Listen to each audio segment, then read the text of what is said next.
Datuk pun terkesan juga terkena ataupun didapati positif Datuk berkenaan dengan pandemik COVID-19 ni. Jadi mungkin boleh Datuk kongsikan sedikit pengalaman dan juga boleh Datuk ceritakan perkembangan terkini Datuk sekarang. Okey, terima kasih saudara Pak Tam, sahabat saya. Sebenarnya saya kena COVID ni bukan bulan Mac, tapi saya kena COVID pada bulan 12 2020. Saya diuji sebagai pesakit COVID pada bulan Disember 2020. Ketika pertama kali saya kena COVID ni, saya rasa macam mana kena? Sebelum ni kita dengar orang cakap begitu mudah benda ni boleh dijangkiti dan sebagainya. Tapi kita apabila dijangkiti, kita pun tak boleh nak tuduh siapa yang jangkit kita. Sebab inilah kali pertama seluruh dunia sedang menghadapi pandemik COVID-19. Tetapi apa yang pasti, kali pertama apabila saya kena COVID ni, terdapat pelbagai perasaan.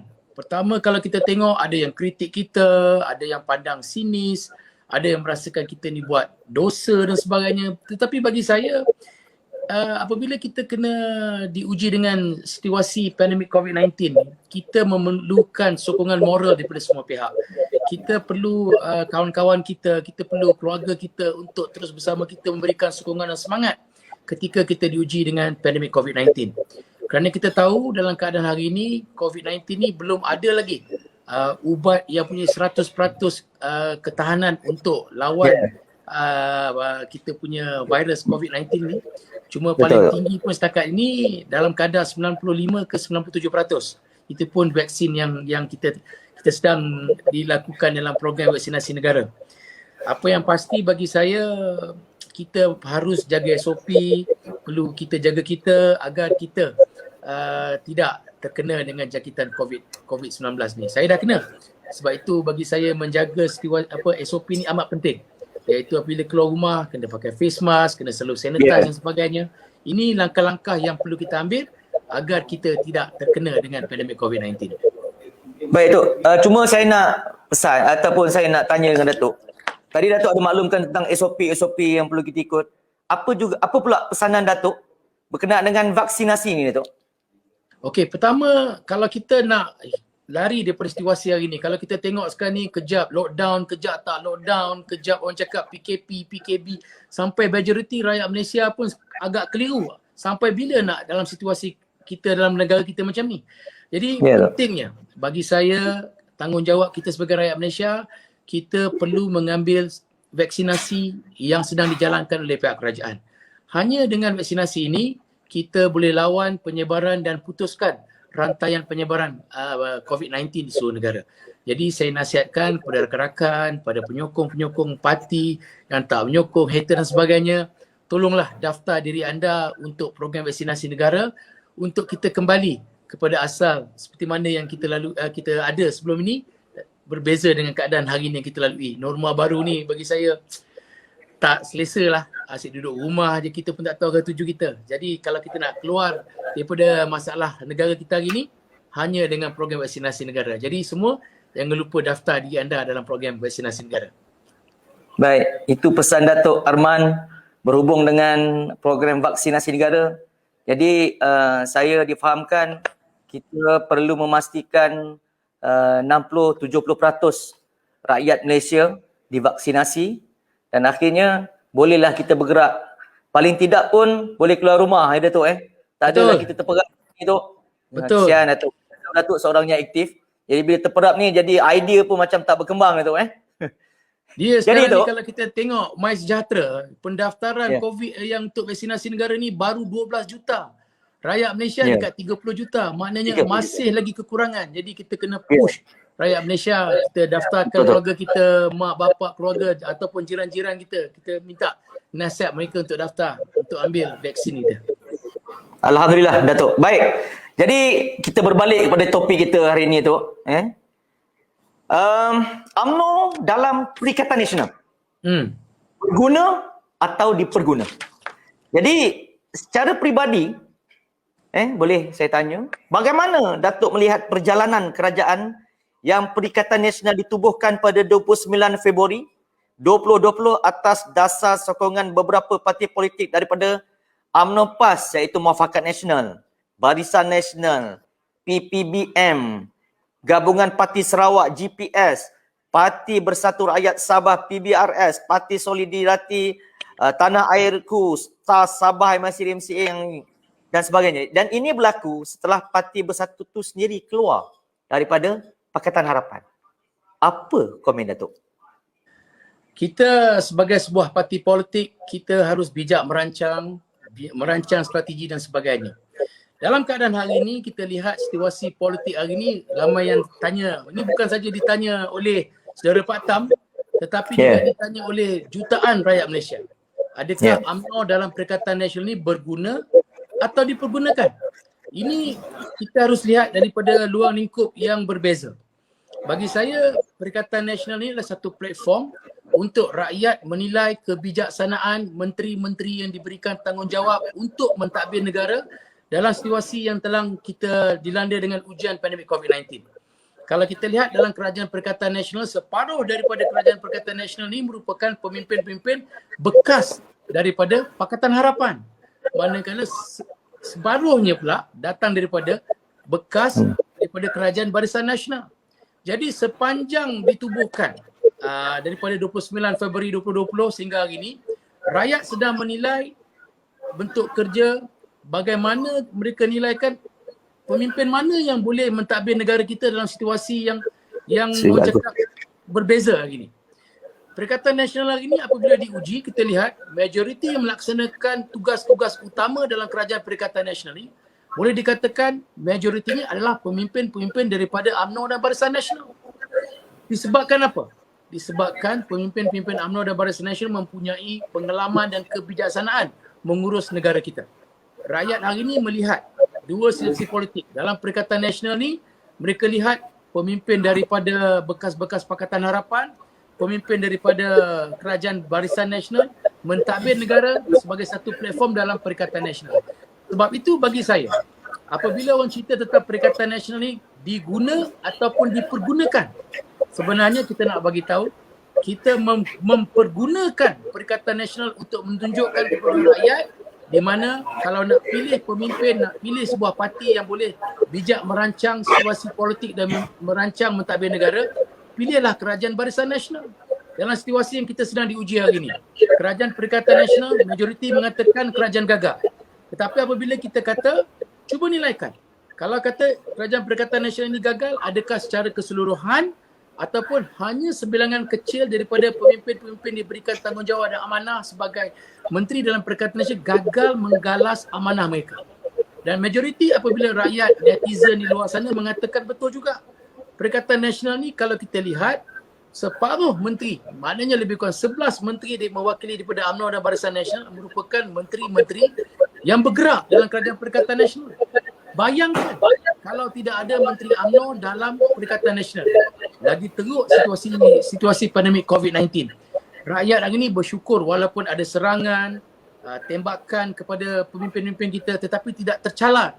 Kerana apabila mereka serang dan sebagainya, mereka lihat bagaimana untuk pemimpin kita menjawab dengan begitu tenang dan sebagainya agar meletakkan keutamaan rakyat lebih depan daripada kepentingan peribadi. Jadi hari ini bagi saya sebenarnya UMNO mempergunakan Perikatan Nasional untuk membuktikan bahawasanya UMNO merupakan parti yang boleh mentadbir negara selepas PRU yang ke-15. Jadi bagi saya kepada seluruh pendukung-pendukung yang sedang menilai di atas pagar dan sebagainya, saya minta semua tenang, berfikir dan lihat dan mengkaji parti-parti dalam Perikatan Nasional ini, parti mana yang boleh mentadbir negara kita dengan baik, pemimpin mana yang boleh mentadbir negara kita dengan baik. Saya yakin kalau kita nilai dengan penuh dengan keyakinan, penuh kematangan, penuh kesabaran, majoriti rakyat Malaysia akan lihat adalah pemimpin-pemimpin UMNO dan Barisan Nasional. Contoh, Menteri Kanan kita, Datuk Seri Ismail Sabri, pagi, petang, siang, malam keluar TV untuk menceritakan tentang SOP. Perkara ini sepatutnya bukan beliau seorang yang menggalaskan. Malah ada lagi 3 Menteri Kanan. Disebabkan ketidakpercayaan Perdana Menteri kepada 2-3 Menteri Kanan tersebut, diberikan kepercayaan kepada Datuk Seri Ismail Sabri untuk melaksanakan orang cakap sidang akhbar tiap-tiap hari kepada rakyat. Walaupun beliau diserang dan sebagainya, tetapi kita lihat bagaimana contoh pemimpin UMNO apabila diserang dengan penuh kesabaran dan matang, beliau menjawab tiap persoalan. Dan kita lihat masalah dengan isu vaksinasi, siapa yang handle? Kalau bukan Menteri UMNO, sudah tentu Khairi Jamaluddin. Walaupun diserang pagi petang, walaupun diserang tentang isu baru-baru ni apabila pendaftaran vaksinasi, tetapi dengan tenang beliau menjawab, dan dengan tenang beliau menggalaskan amanah beliau. Malah hari ini dimaklumkan 100,000 orang divaksinasi tiap-tiap hari oleh program vaksinasi negara, dan beliau berjanji akan ditingkatkan kepada 150,000 orang satu hari. Ini menunjukkan kematangan pemimpin-pemimpin kita dalam Perikatan Nasional. Itu belum cerita lagi pemimpin-pemimpin kita yang terus ada hubungan baik dengan negara-negara luar. Siapa dia? Kalau bukan Datuk Seri Syamsuddin Tunusin, seorang pemimpin diberikan mandat sebagai Menteri Luar, hari ini menjalinkan kerjasama dengan negara-negara luar agar negara luar masih lagi melihat Malaysia sebuah negara yang kecil tetapi punya jiwa dan perasaan yang besar dalam situasi negara kita sedang diuji pandemik COVID-19. Bukan sekadar itu, kita lihat Rahman Dahlan, Datuk Rahman Timbalan Menteri. Kita lihat Menteri Adham Baba, Menteri Kesihatan, menggalas amanah dengan baik. Kita lihat Rizal Marikan menggalas amanah dengan baik. Dalam keadaan kita diuji, takut bil elektrik dan sebagainya, Datuk Seri Samsul Anwar Nasarah menggalas dengan baik. Itu belum cerita lagi negeri-negeri di bawah Barisan Nasional. Contoh, bagaimana di Johor, bagaimana proaktifnya Menteri Besar menjaga kebajikan rakyat dalam situasi sedang diuji. Di seluruh kawasan, 26 kawasan parlimen di Johor dijaga dengan program-program bakul, makanan dan sebagainya. Begitu juga di negeri Pahang. Kerana majoriti pemimpin-pemimpin UMNO apabila diberikan mandat dan amanah, mereka menggalas amanah dengan sebaik mungkin demi kesejahteraan rakyat di seluruh negara. Jadi bagi saya, UMNO bukan dipergunakan atau digunakan, tetapi UMNO mempergunakan Perikatan Nasional untuk buktikan inilah parti yang sebenar-sebenarnya, parti yang mendukung program khidmat bakti kepada rakyat. Jadi PRU15, saya mohon kepada rakyat di seluruh negara, berilah sokongan kembali kepada UMNO untuk kita kembali mendominasi sebagai parti dominan kerajaan selepas PRU15 akan datang. Baik, Datuk. Saya cukup suka ataupun berminat dengan perkataan UMNO nampak sangat baik dalam memimpin ataupun mengambil peranan yang sangat cantik apabila diberi peranan untuk mengetuai kementerian dan sebagainya. Dan negeri. Saya reserve soalan tu nanti, Datuk. Mungkin kita akan sampai ke situ. Ada reserve. Cuma sekarang ni zaman tengah Euro tu, memang perkataan-perkataan yang ada kena-mengena dengan bola sepak tu. Jadi tadi Datuk ada maklumkan walaupun kita ditekan, walaupun kita ditegur dan sebagainya, pemimpin UMNO kita tetap juga menggalas tanggungjawab kita dengan baik dan berkesan. Jadi maksudnya di sini konsep tegur menegur itu sendiri. Maksudnya sebelum ni kalau kita dapat lihat 2-3 minggu sebelum ni ada juga pemimpin UMNO yang menegur menteri-menteri kabinet walaupun dalam UMNO itu sendiri. Jadi apa pandangan Datuk berkenaan dengan teguran daripada pemimpin UMNO itu sendiri dengan menteri daripada UMNO? Pertama, tegur menegur ni adalah sistem demokrasi yang sihat. Sebab landscape politik dah berbeza dengan 15-20 tahun yang dahulu. Hari ini apabila pemimpin UMNO dan Barisan Nasional mengkritik dan menegur Perikatan Nasional, itu menunjukkan satu tanggungjawab check and balance untuk memastikan kerajaan menuju ke arah kepentingan rakyat dengan lebih baik. Sebab kalau kita tidak tegur, walaupun kita sebahagian daripada kerajaan Perikatan Nasional, kita bukan komponen Perikatan Nasional. Ini kita nak beritahu rakyat. Kita konsisten. Sejak kita menyokong Perikatan Nasional sejak awal, kita dah bagi tahu UMNO menyokong Perikatan Nasional sehingga pembubaran parlimen. Ini konsisten dan kita tidak akan menjadi sebahagian daripada komponen dalam Perikatan Nasional. Ini kita dah jelaskan sejak awal. Jadi konsisten. Jadi apabila Perikatan Nasional ini adalah sebuah kerajaan, adalah kerajaan gabungan ahli-ahli parlimen untuk menubuhkan kerajaan Perikatan Nasional. Ini yang kita kena faham. Kerajaan yang ditubuhkan kerjasama dengan ahli-ahli parlimen. Jadi apabila ahli parti UMNO dan juga kepimpinan UMNO menegur Perikatan Nasional khusus daripada segi dasar, daripada segi gerak kerja, daripada segi arah tuju dan sebagainya, Perikatan Nasional harus menerima dengan baik. Sebab UMNO menegur bukan kerana kepentingan UMNO, tetapi UMNO menegur demi kepentingan rakyat dan juga negara kita. Apabila kita menegur, kita nak memastikan check and balance kerajaan ini berada di landasan yang betul. Kalau kata kita tegur ni, mereka ambil perkara ni sebagai yang tak baik, sebenarnya mereka jangan hati kecil lah. Kita tegur kerana kita sayangkan negara kita. Kita tegur kerana kita mahukan negara kita dan juga rakyat terbela. Jadi kita nak bagi tahu, kita tegur. Saya konsisten, saya tegur.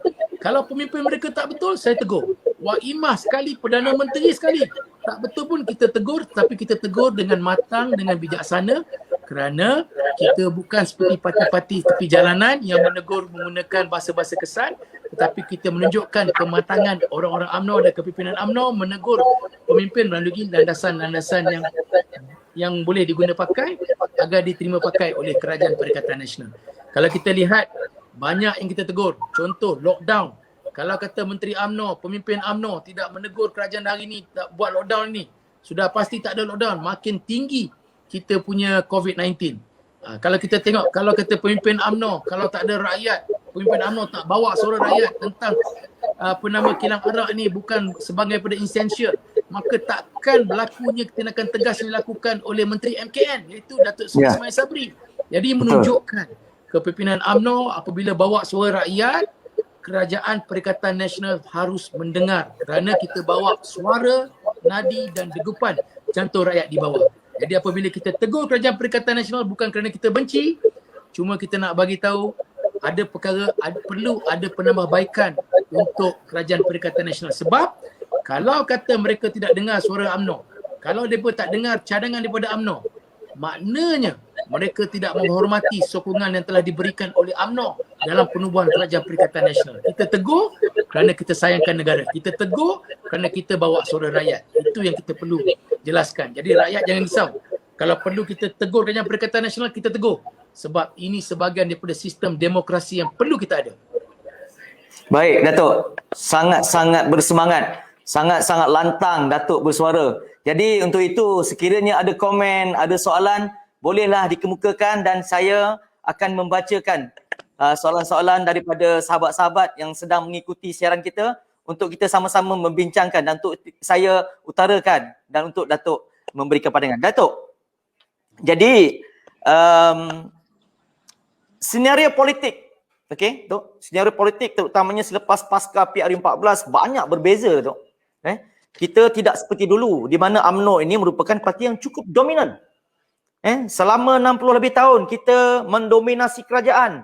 UMNO menjadi parti yang begitu mempunyai kuasa dan membuat keputusan secara bersama, walaupun secara bersama, tetapi tetap UMNO itu dominan. Dan dia boleh menubuhkan kerajaan tanpa perlu bekerjasama dengan mana-mana parti pun, Datuk. Namun dalam suasana politik moden sekarang, Datuk, perjalanan survival UMNO perlu berubah. Okey, ini semua orang kena akui hakikat ni, Datuk. Jadi, Perikatan Nasional adalah ujian pertama UMNO dalam kerjasama parti politik dalam membentuk kerajaan. Okey, dan kalau Datuk pun sendiri maklum, tadi pun Datuk dah maklum, apabila UMNO diberi peranan, apabila UMNO diberi tanggungjawab, UMNO menggalas tanggungjawabnya dengan baik.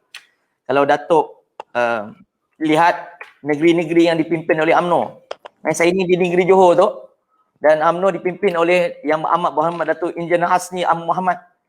Beliau menjalankan tanggungjawab yang cukup baik dan berkesan. Begitu juga dengan negeri Melaka. Negeri Melaka pun UMNO. Dan Pahang cukup baik menggalas tanggungjawabnya. Jadi untuk peringkat nasional, apabila kita bekerjasama dengan Perikatan Nasional, dan Perikatan Nasional adalah merupakan pemimpin, Yang Amat Berhormat Perdana Menteri adalah merupakan daripada Perikatan Nasional, daripada Parti Pribumi Bersatu Malaysia PBM. Adakah kita ini gagal dalam ujian pertama ni, Datuk? Bagi saya kita tak gagal. Bagi saya sebenarnya kita bijak merancang.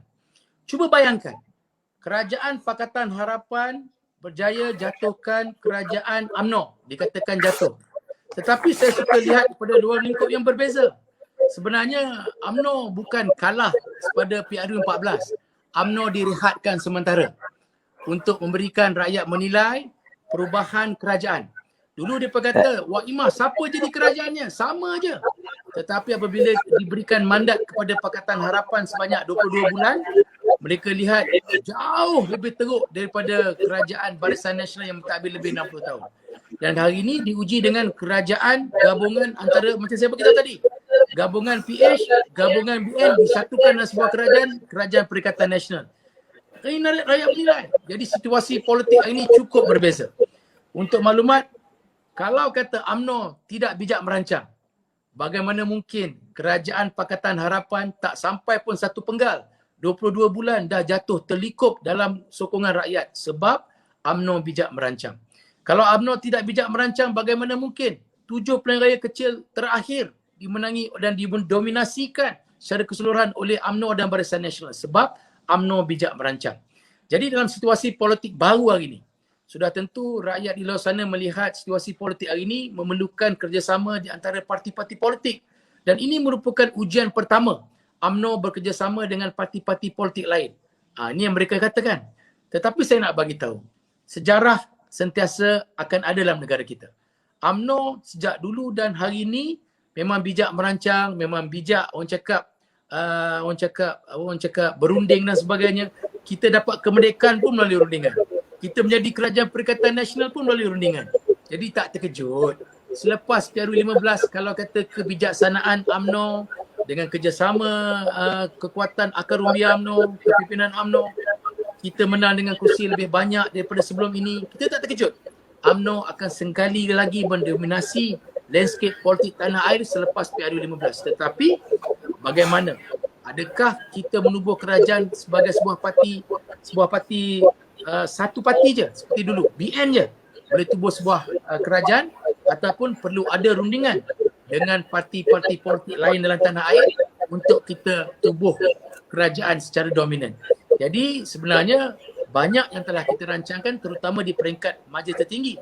Tetapi sebagai ahli majlis tertinggi yang berpegang kepada konsep konsep sumpah dan sebagainya, saya tidak menceritakan perkara ini kerana kalau saya cerita tak gunalah strategi politik. Tapi apa yang pasti pentingnya hari ini untuk kita meletakkan keutamaan, iaitu kita fokus kemenangan Barisan Nasional UMNO dengan lebih besar pada PRU15. Bagaimana? Iaitu mengurangkan perpecahan dan juga pergaduhan dalam parti kita. Pertama, apabila kita dapat kurangkan perpecahan dalam parti kita, kita akan mendapat momentum yang lebih baik. Dan saya yakin kalau kita lihat di dalam landscape politik hari ini, netizen di luar sana, kalau kita turun ke akar umbi dan sebagainya, mereka tidak marahkan UMNO. Tetapi mereka nak lihat UMNO yang lebih dinamik dan progresif dalam sebuah parti politik. Mereka nak lihat kepimpinan yang muka-muka baru. Bukan nak kata, nak beritahu yang lama ni tak bagus. Yang lama ni bagus. Kita memerlukan kerjasama di antara yang lama dan yang baru disatukan agar UMNO lebih progresif dan dinamik untuk diterima oleh golongan-golongan muda yang akan menjadi pengundi-pengundi yang lebih besar pada PRU15. Kena ingat, PRU15 ni kalau kata pendaftaran automatik 18 tahun ke atas, ada lebih kurang 7 ke 8 juta pengundi muda baru yang akan menjadi pengundi. Jadi pentingnya UMNO merancang strategi politik agar calon-calon PRU akan datang, ada kerjasama di antara yang lama dan yang baru agar ia dilihat sebagai sebuah parti yang mencekap dinamika politik baru dalam negara kita. Kalau kata kita boleh buat dinamika baru dalam politik, landscape politik baru dalam negara kita, saya yakin golongan muda, golongan lama, profesional akan kembali menyokong parti UMNO kerana mereka sedang menilai UMNO, Perikatan Nasional dan Pakatan Harapan. Ini 3 parti besar yang akan masuk pilihan raya yang akan datang. Tapi kalau Pakatan Harapan berjanji kali ini, saya yakin majoriti rakyat Malaysia tidak akan percaya janji yang akan dibawa oleh Pakatan Harapan. Perikatan Nasional, mereka pun sebahagian daripada Pakatan Harapan, apa yang mereka janji, belum tentu mereka tunaikan. Tetapi apabila UMNO dan Barisan Nasional mengeluarkan manifesto, kita sentiasa akan mengeluarkan manifesto yang sentiasa akan kita tunaikan. Jadi, jangan risau.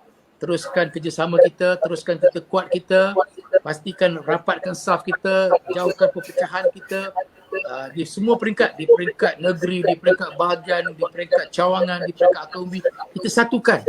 Kalau kita dapat satukan, saya yakin PRU15, UMNO akan kembali sebagai parti dominan dalam negara kita. Ini saya yakin. Yang pasti, kita jangan ada perpecahan dalam parti kita. Kalau tiada perpecahan, insya-Allah kita akan kembali mentadbir sebuah parti yang lebih kuat selepas PRU ke-15. Jadi, bagaimana kita ini kerajaan akan datang? Kita ni dah biasa orang cakap berbincang, duduk runding. Bukan sekarang. Daripada zaman nak dapat kemerdekaan, kalau bukan UMNO bijak berunding, kalau bukan UMNO bijak merancang, tak mungkin negara Malaysia dapat mencapai kemerdekaan. Betul. Kalau kata UMNO tidak bijak merancang, tak mungkin kita jadi sebahagian kerajaan Perikatan Nasional. Kalau UMNO tidak bijak merancang, tak mungkin kita menjadi Menteri Kanan. Jadi saya nak bagi tahu, kita akan terus merancang, menyusun strategi untuk kita terus menjadi kerajaan dominan selepas PRU15. Berilah keyakinan kepada Presiden Parti kita. Presiden Parti kita, Majlis Tertinggi sentiasa meletakkan keutamaan parti jauh di hadapan. Walaupun keadaan beliau diserang, diuji dan sebagainya, tetapi beliau meletakkan keutamaan parti jauh di hadapan. Terutama pemimpin-pemimpin di Barisan Majlis Tertinggi UMNO Malaysia juga melakukan perkara sama. Jadi jangan risau. Majlis Tertinggi UMNO Malaysia, Presiden Parti sentiasa memikirkan bagaimana untuk memastikan UMNO kembali dominan selepas PRU15. Jadi betul.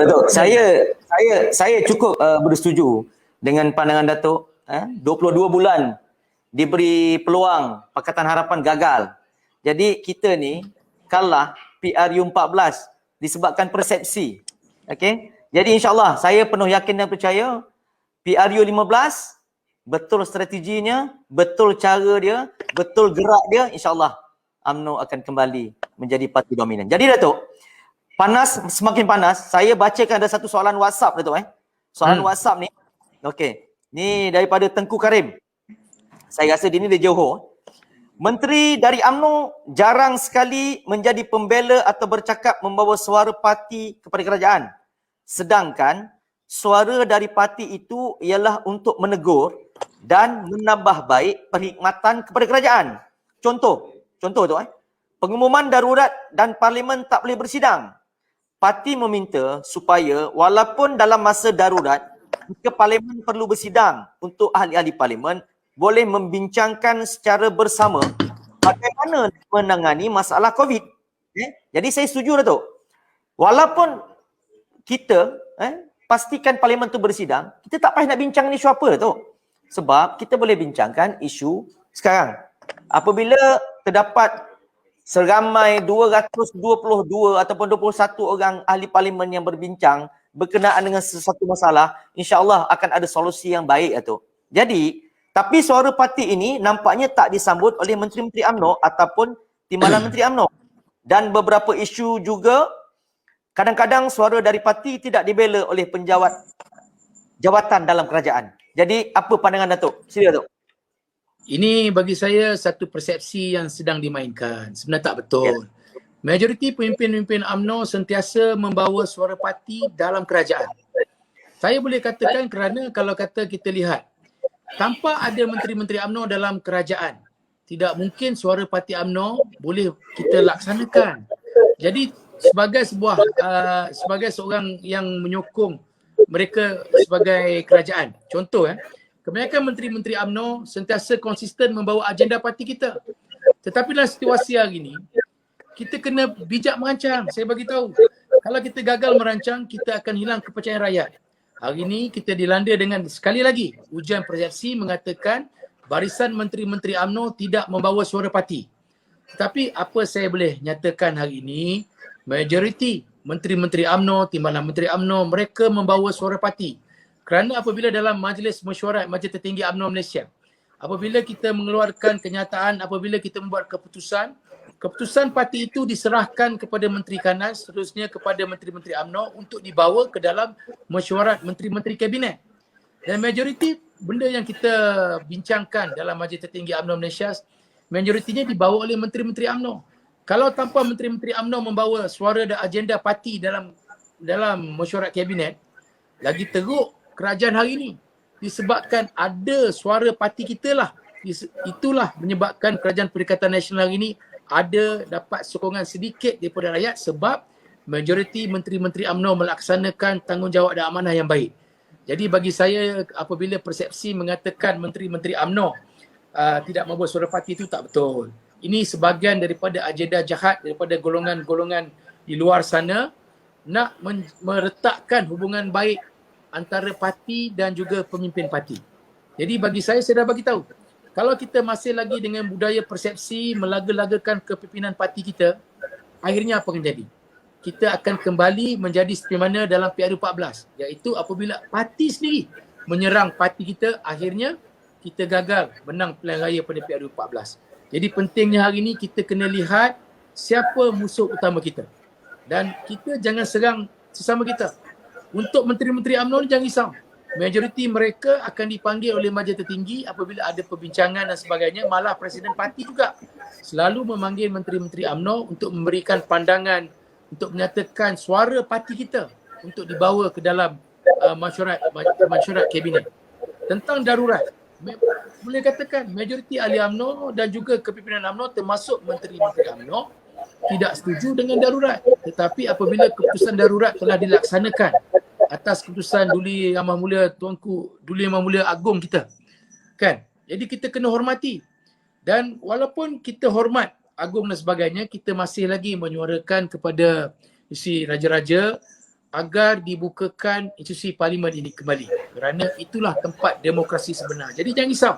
Suara rakyat, suara parti sentiasa didokong oleh menteri-menteri UMNO dan kepimpinan UMNO yang diberikan mandat dalam Kerajaan Perikatan Nasional. Jangan risau. Kita, kalau kata mereka tak ikut, tahulah kita nak buat apa. Kalau menteri UMNO lagi, tahulah kita nak buat apa. Jangan risau. Kalau kata kita suruh dia perbuat, dia perbuat. Menteri UMNO ni semua ni sayangkan parti UMNO, jangan risau.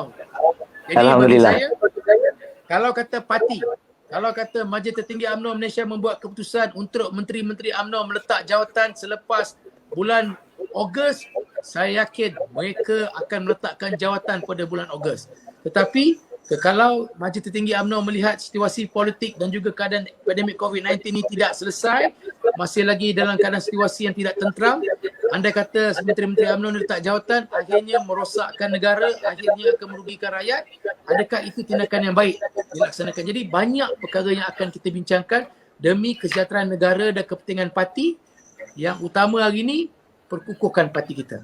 Tapi kalau kata majlis tertinggi kata kepada menteri-menteri bulan Ogos kata letak jawatan, saya yakin majoriti dan juga keseluruhan menteri-menteri UMNO yang diberikan mandat sebagai menteri dalam Perikatan Nasional akan meletakkan jawatan mereka demi menunjukkan kesetiaan mereka kepada parti UMNO. Ini saya yakin. Baik, terima kasih Datuk. Jadi saya tengok komen-komen soalan-soalan ada juga dan saya tengok ada banyak juga komen-komen daripada sahabat-sahabat di luar sana. Jadi mungkin boleh kita bacakan satu atau dua untuk kita boleh. dapatkan pandangan Datuk. Baik, daripada Muhammad Nasrullah bin tulisan Jawi tu. Muhammad Apa pandangan Nasrullah Datuk dengan parti-parti baru yang cuba mengubah corak politik Malaysia? Sini kita nampak pimpin Syed Saddiq menubuhkan parti muda bagi melahirkan anak muda dalam kancah politik negara. Jadi apa komen Datuk? Jawapan saya mudah je. Syed Saddiq balik jaga dulu muar. TMJ pun kata awak tak pandai jaga muar. Awak sibuk nak tubuh parti politik baru muda ni, jaga dulu kawasan awak. Jadi untuk UMNO, mereka sibuk nak tubuh parti muda. UMNO dah ada pemuda UMNO. Saya daripada kilang pemuda UMNO. Kilang yang melahirkan kepimpinan parti. Jadi bagi UMNO jangan risau. Kita sentiasa ada orang cakap pengkaderan politik. UMNO sentiasa mempunyai generasi pewaris perjuangan. Nak bagi tahulah kalau kata mereka kata UMNO ni parti lama. Kita dah tukar Perdana Menteri, kita dah tukar Presiden UMNO lebih 7 kali lah. Kalau berbanding dengan PKR, masih lagi orang sama. Nak banding dengan DAP, masih orang sama. Kalau nak kata parti pejuang, orang tu pun dah berapa lama dalam landscape politik tanah air ni. Jadi kalau nak cerita tentang rejuvenasi parti politik, belajar pada parti UMNO. UMNO sentiasa mengkadirkan pemimpin baru dalam parti dan UMNO sentiasa menukar pemimpin mereka mengikut sistem demokrasi politik yang benar-benar demokrasi. Bukan macam parti politik DAP, bukan macam parti politik PKR, bukan macam parti politik muda. Saya nak bagi tahu kepada Syed Saddiq ni, balik jaga kawasan dulu sebelum sibuk nak parti politik baru ni. Muda. Tak, yang pada rakyat jangan risau. suara orang muda sentiasa dibawa oleh UMNO di bawah pergerakan pemuda UMNO Malaysia, di bawah pergerakan puteri UMNO Malaysia yang akan sentiasa membawa suara orang-orang muda dalam parti UMNO kita. Datuk sendiri pun biro latihan UMNO dan Pekadiran Datuk Ya, kita selesa mengkadirkan kepimpinan, jangan risau. Ya. Baik. Ada lagi satu soalan Datuk. Kita tengok ada lagi. Okey, salam Datuk. Jabaluddin Osman. Salam Datuk, mohon pandangan. Sesuai atau tidak buat masa sekarang Menteri UMNO keluar dari kerajaan yang ada sekarang? Jika masalah pandemik COVID-19 dan masalah ekonomi tidak dapat ditangani dengan baik oleh kerajaan sedia ada. Saya konsisten dalam perkara ini. Saya meletakkan keutamaan negara, keutamaan rakyat di hadapan.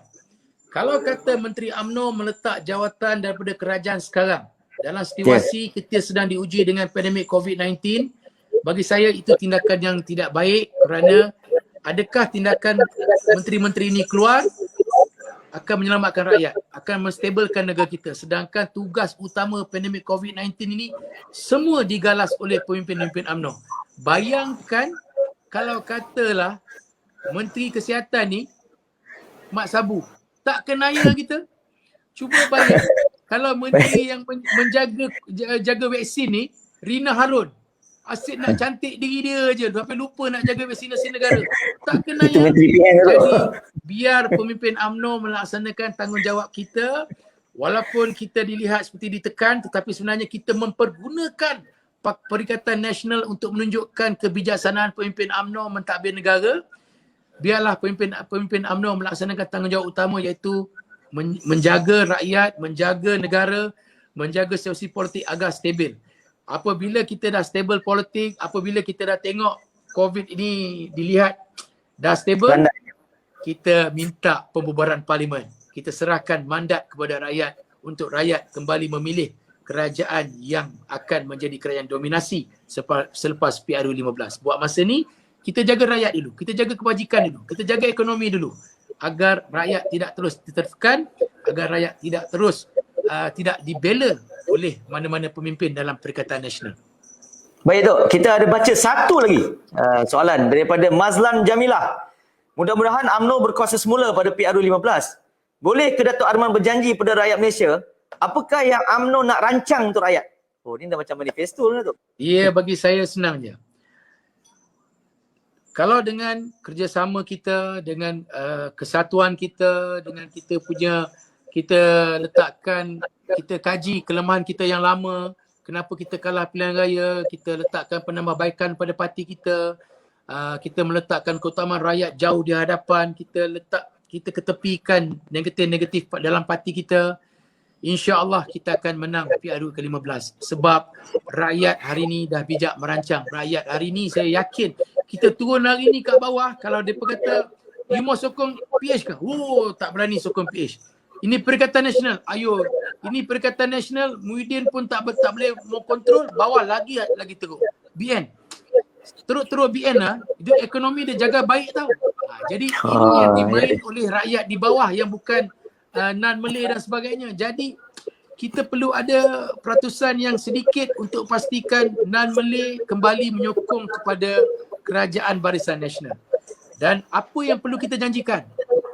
Rakyat Malaysia, berilah kembali mandat kepada rakyat agar kita kembali hebatkan negara kita, hebatkan Malaysia kembali.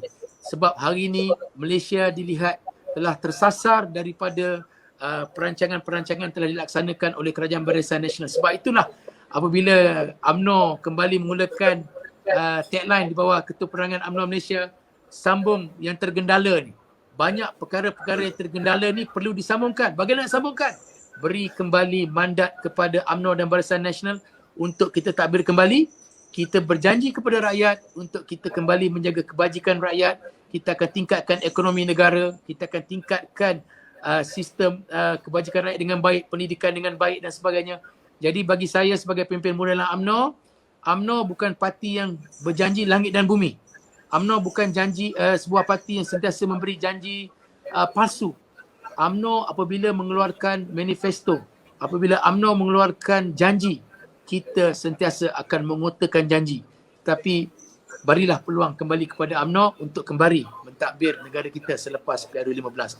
You bagi dulu, kita akan buktikan kita tidak akan mengkhianati mandat yang diberikan oleh rakyat kepada kita kembali, insyaAllah. Perkara itulah terbukti Datuk. Sepanjang kita menghadapi PRU, manifesto kita sentiasa realistik. Tidak Betul. berjanji kosong. Jadi Kita Datuk, tak janji hari ni kita menang, besok minyak RM1.50. Mereka berjanji yang turun bukan minyak, yang turun minyak angin. Itu yang pelik Pakatan Harapan ni. Okey Dok, ada satu lagi soalan. Okey. Ashraf Muhammad Razi. Senario politik sekarang ini, UMNO dikambing hitamkan. Menteri lain buat keputusan. Menteri UMNO kena tibai dengan rakyat. Mohon pandangan. Saya rasa Datuk dah Ini saya nak bagi tahu. Kita nak Ya. bagi tahu Menteri UMNO tak pernah lari daripada tanggungjawab. Menteri UMNO tidak takut dikambing hitamkan. Menteri UMNO sentiasa menggalas tanggungjawab yang diberikan. Berbeza daripada menteri-menteri yang tak berani keluar apa-apa kenyataan, play safe dia. Jadi Betul. kita tengok menteri ada 28 menteri yang buat kerja, 11 menteri dalam Perikatan Nasional. Kalau kata yang lain tu buat kerja, okeylah. Ini sekarang kalau tak ada 11 menteri UMNO, tidak ada timbalan menteri UMNO buat kerja, lagi teruk Kerajaan Perikatan Nasional. Ingat, Perdana Menteri tak nampak ke benda ni? Perdana Menteri nampak. Tapi Perdana Menteri nak buat macam mana? Dia dah tahu. Yang boleh buat kerja ni menteri-menteri UMNO je. Jadi bagi saya, jangan risau. Kita biarkan menteri-menteri UMNO ni buat kerja. Kita tengok macam mana menteri UMNO diserang dan sebagainya. Menteri UMNO relax, dia tenang je. Malah kita jawab, kita kata kita terima kasih. Mereka menjawab apa? Terima kasih atas segala kritikan, cadangan, kutukan. Kami sentiasa menerima dengan terbuka dan kami sentiasa memaafkan apa saja yang telah dikatakan oleh netizen. Sebab kita merupakan pemimpin yang matang dan bijak memikir. Kita bukan emosi macam pemimpin-pemimpin lain dalam Perikatan Nasional. Baik, Datuk. Tadi Datuk ada sebut berkenaan dengan pergerakan pemuda.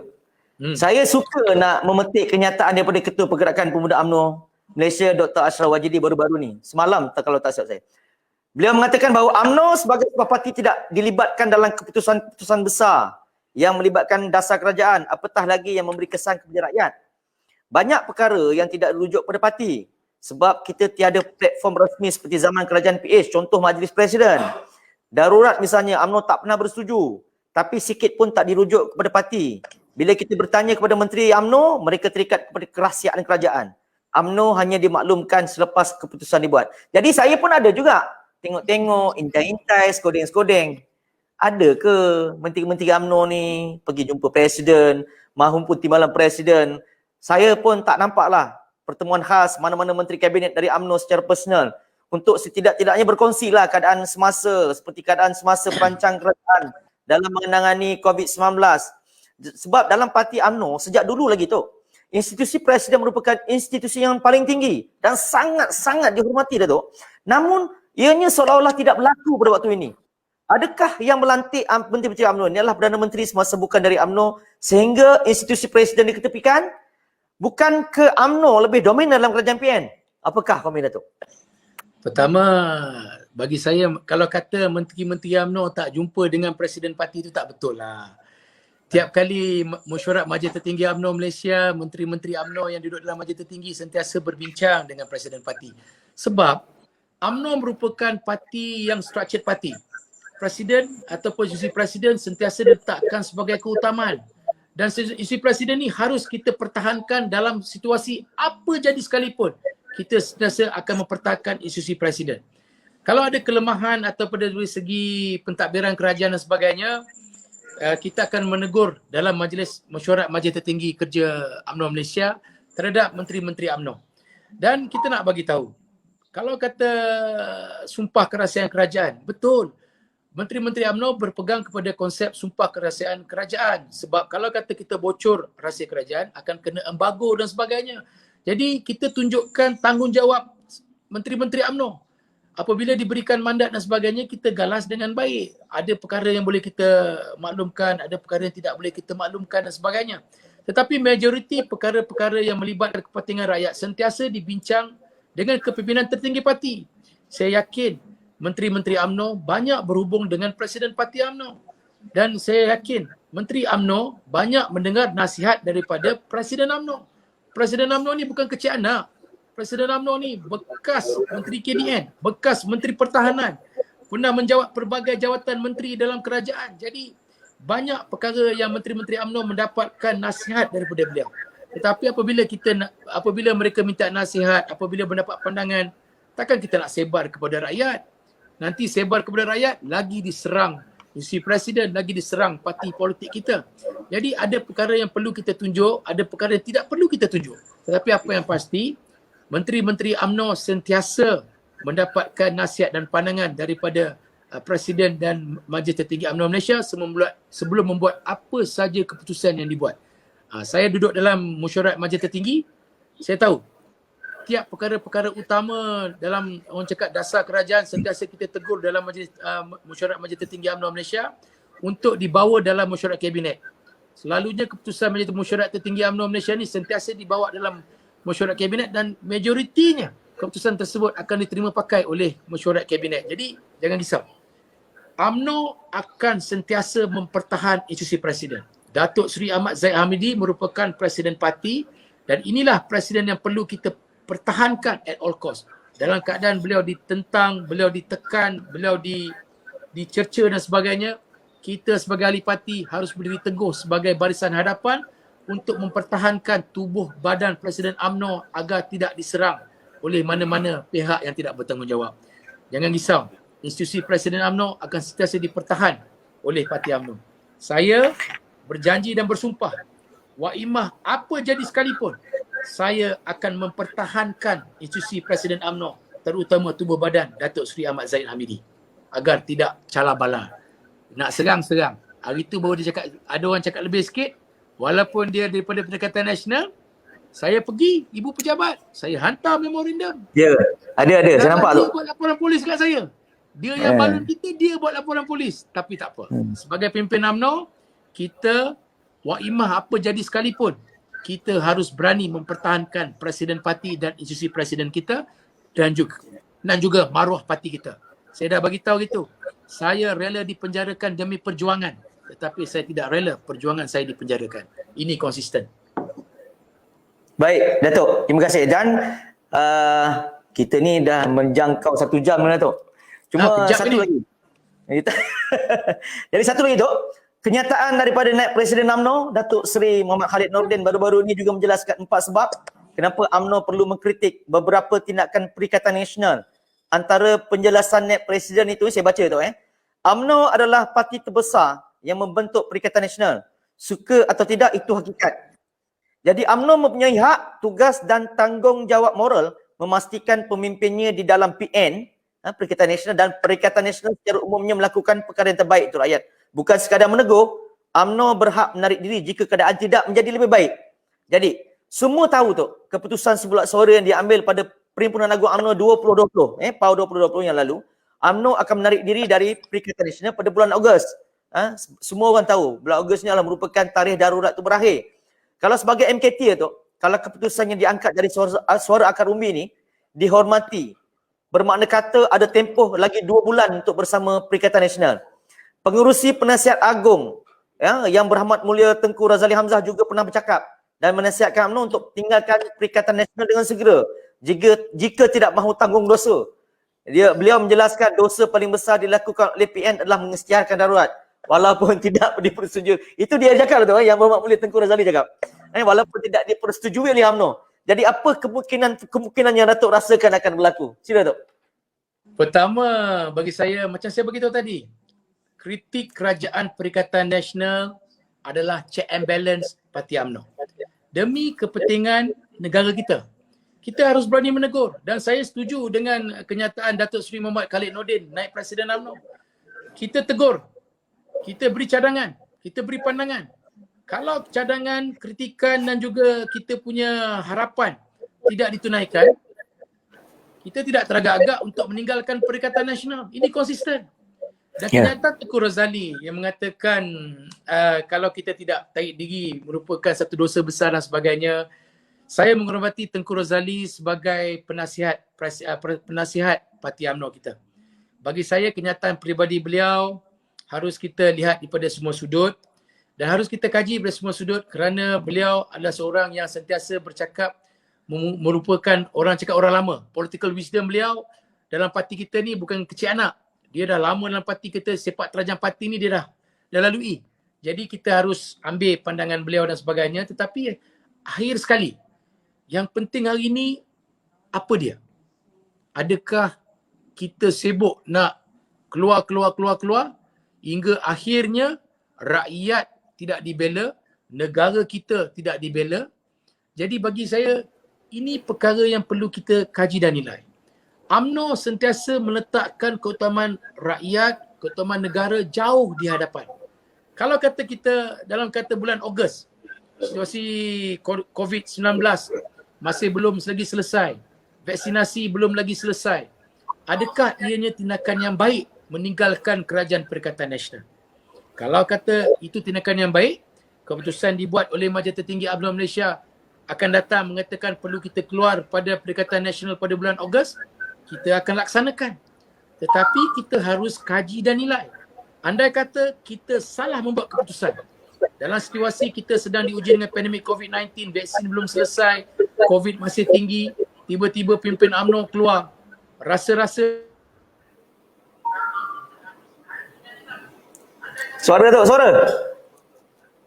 Suara Datuk. Suara Datuk tak dengar. Okey. Jikalau kata kita buat keputusan yang salah, saya risau rakyat akan menghukum kita pada PRU15. Sebab kita menarik diri dalam keadaan negara kita sedang diuji. Dengan ekonomi kita, dengan keadaan ekonomi yang tak bagus, dengan keadaan kebajikan rakyat belum selesai. Kita tinggalkan kerajaan. Adakah itu tindakan yang baik? Jadi ini banyak perkara yang perlu kita ambil nilai dan kita kaji agar kita jangan salah langkah.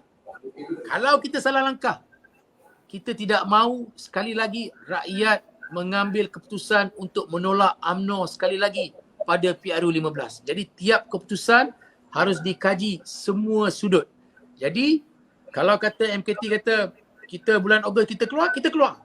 Tetapi apabila MKT kaji dan kita kena kaji situasi, pandemik COVID-19 masih belum selesai, dengan situasi ekonomi belum selesai, kita kena tunggu dulu dan kita kena check and balance dulu pada kerajaan ini. Jadi banyak perkara yang perlu kita ambil peduli dulu, iaitu keutamaan rakyat, keutamaan negara. Jangan kata kita buat keputusan politik, kepentingan politik, akhirnya kita dihukum pada PRU15. Jadi politik ni is a game of, orang cakap game of numbers, games of macam mana dapat sokongan rakyat dan sebagainya. Ini amat penting. Jangan kita buat keputusan akhirnya ianya akan menghukum parti kita. Yang penting, nak kritik Kerajaan Perikatan Nasional, kita kritik. Nak ada cadangan, kita bagi cadangan. Jangan risau sebab itu tanggungjawab parti kita sebagai parti memberi sokongan pada Perikatan Nasional. Kalau kata bulan Disember, masa Perikatan Nasional dalam sidang parlimen buat bajet 2021, kalau kata UMNO tak sokong, gugurnya Kerajaan Perikatan Nasional bukan sebelum darurat, gugurnya masa bulan 12. Jadi saya nak bagi tahulah pemimpin-pemimpin bersatu dan juga Perikatan Nasional, belajar hormat sokongan parti UMNO. Belajar hormat parti kami. Tanpa parti kami, anda tidak akan jadi kerajaan pada bulan 12. Walaupun buat darurat ni tak apa, hampa buat dululah. Tapi tanpa sokongan UMNO apabila menyokong bajet 2021 dulu, hampa dah lama dah gugur sebagai sebuah kerajaan. Kerana jiwa besarnya pemimpin UMNO. Pentingnya UMNO kepada rakyat, kita sokong bajet 2021 demi kepentingan rakyat. Jadi jangan risau. Kita sentiasa meletak keutamaan rakyat dan negara jauh di hadapan. Jadi kita nak bagi tahu bulan Ogos ni kita lihat sama ada COVID dah turun, vaksin dah makin banyak, penerima vaksin. Ketika itu kita akan buat keputusan besar, keluar atau tidak. Jadi biarlah menjadi tanda soal, biarlah menjadi pertanyaan, barulah strategi politik. Kalau kita bagi tahu awal-awal, depa pula susun strategi, kalahlah kita perang. Jadi sabar, tenang. Baik Datuk dah sebut macam tu Cuma ingin saya bertanya satu soalan. Last. Apa pun yang terjadi pada bulan 8 nanti, bulan Ogos nanti, apa pun terjadi, adakah UMNO sudah bersedia? Saya selaku timbalan pengurusi Biro Latihan dan Pengkaderan UMNO Malaysia, we are ready to rumble. Oh, steady Datuk. Saya nak bagi tahu kita UMNO ni dah biasa lalui pilihan raya dah. Dan 14 pilihan raya kita lalui. We are ready. Betul. Diorang ni ready ke tak ready ni? Betul. Buat darurat. Tapi apa yang saya nak, saya nak minta kepada Kerajaan Perikatan Nasional, tolonglah buka parlimen. Kerana parlimen ini merupakan institusi demokrasi negara yang amat penting. Kalau kata parlimen pun tak berani buka, apatah lagi nak pergi pilihan raya. Buka je parlimen sebab kita nak bahas banyak perkara yang perlu dibahaskan.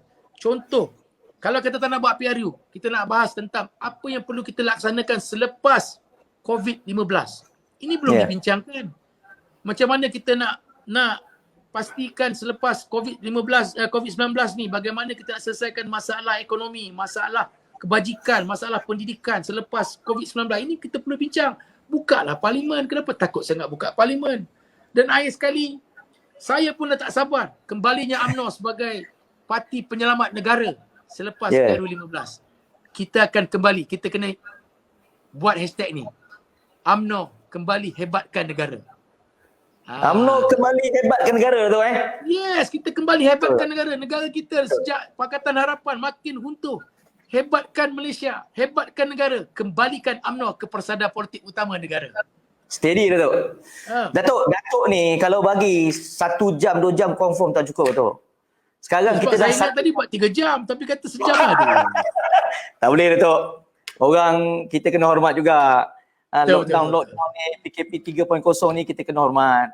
Jadi apapun bagi pihak UMNO bahagian Iskandar Puteri, saya mengucapkan ribuan terima kasih atas perkongsian, atas pandangan yang sangat-sangat berguna, sangat-sangat berkesan. Hashtag tadi tu, UMNO akan kembali hebatkan negara tu, saya akan pastikan kita sama-sama. Kita nak bagi tahu pada rakyat, hanya UMNO saja boleh hebatkan Malaysia kembali. Ya. Betul Datuk. Jadi Datuk, untuk akhirnya secara rumusan terhadap topik kita pada hari ini, UMNO dalam Perikatan Nasional berguna atau diperguna. Sila Datuk untuk kita tutup program kita. Saya nak bagi tahu kepada pendukung-pendukung, penyokong-penyokong UMNO di seluruh negara, termasuk haters dan juga atas pagar. UMNO diguna atau dipergunakan itu tidak penting. Apa yang pasti adalah kepentingan rakyat sejahtera. Apa yang pasti kita mahukan negara kita terbela. Apa yang pasti keutamaan kepentingan kebajikan rakyat kita terbela. Apa yang pasti PRU 15 kembali hebatkan negara kita. Tidak ada cara lain, hanya berikan kuasa politik kembali kepada UMNO dan Barisan Nasional. InsyaAllah, jikalau UMNO dan Barisan Nasional diberikan mandat selepas PRU 15, kita tidak akan kianati apa yang telah diberikan oleh rakyat kepada kami. Kami menyesali dan kami menginsafi kelemahan yang kami ada sebelum ini dan kami akan mentadbir negara dengan jauh lebih baik daripada sebelum ini. Berilah kuasa politik kembali kepada UMNO dan Barisan Nasional. Kami tidak akan kianati rakyat Malaysia. Sama-sama kita kembali hebatkan negara Malaysia. Peace. Baik, terima kasih Datuk. Assalamualaikum warahmatullahi wabarakatuh. Dan pasti, yang paling pasti Datuk, bulan 8 ni jadi ataupun tidak, yang paling pasti UMNO bahagian Iskandar Puteri akan mengundang Datuk sekali lagi untuk kita sama-sama bersiaran, mungkin untuk kita membincangkan topik yang lebih hebat lagi tu. InsyaAllah mudah-mudahan. Boleh. Terima kasih Datuk. Kita bincang politik. Siapa Perdana Menteri Malaysia? Itu baik Datuk. Boleh? Boleh. Siapa Datuk? Saya dah ada calon Perdana Menteri Malaysia. Siapa Datuk? Perdana Menteri Malaysia? Presiden UMNO lah. Okay. Satu jawapan yang cukup cantik daripada Ahli Majlis Kerja Tertinggi UMNO Malaysia. Sekali lagi Datuk, terima kasih banyak-banyak. Semoga kita akan bertemu di lain masa dan ketika. Assalamualaikum warahmatullahi wabarakatuh Datuk. Waalaikumsalam warahmatullahi wabarakatuh. Baik. Alhamdulillah. Tamat kita pada episod kedua hari ini. Apa cerita bersama saya Pak Tam. Jadi saya mengucapkan ribuan terima kasih atas segala perkongsian, segala komen dan mohon daripada sahabat-sahabat yang mengikuti FB pada hari ini, kita like, share dan bolehlah kita subscribe UBIP TV di YouTube. Jadi untuk itu, salam hormat dari saya, maaf atas segala salah dan silap dan kekurangan. Sekian dari saya Pak Tam. Assalamualaikum warahmatullahi taala wabarakatuh. Salam makmur.